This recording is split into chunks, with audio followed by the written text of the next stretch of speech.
মধ্যপ্রাচ্যের প্রভাবশালী দেশ ইরানে উদ্বেগজনক হারে বাড়ছে চিকিৎসকদের আত্মহত্যার প্রবণতা, যা দেশটির স্বাস্থ্য ব্যবস্থার একটি গুরুতর সংকট হিসেবে দাঁড়িয়েছে।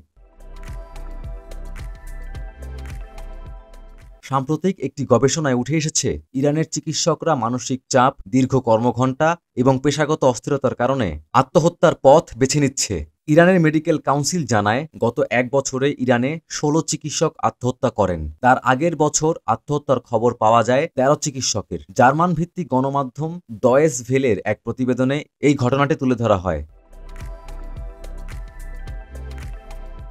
এ বিষয়ে ডয়েচ ভেলেকে একজন চিকিৎসক জানান, তার পরিচিত একজন বিশেষজ্ঞ, যিনি তার পেনশন কম হওয়ার কারণে জীবনযাপন করতে হিমশিম খাচ্ছিলেন। আত্মহত্যার এমন পরিস্থিতিতে ইরানের সাইকোলজিস্ট সাবা আলালে জানান, গত কয়েক বছরে চিকিৎসা ক্ষেত্রে যা ঘটেছে তা নিয়ে বেশ বিচলিত চিকিৎসকরা। এতে করে তাদের মনে সৃষ্টি হয়েছে গভীর হতাশা এবং সামাজিক সংকট। ইরান সরকার চিকিৎসা ক্ষেত্রে তৈরি এই পরিস্থিতির কথা স্বীকার করলেও কোনো সমাধানের রাস্তা দেখিয়ে দিচ্ছে না বলে অভিযোগ অনেকের।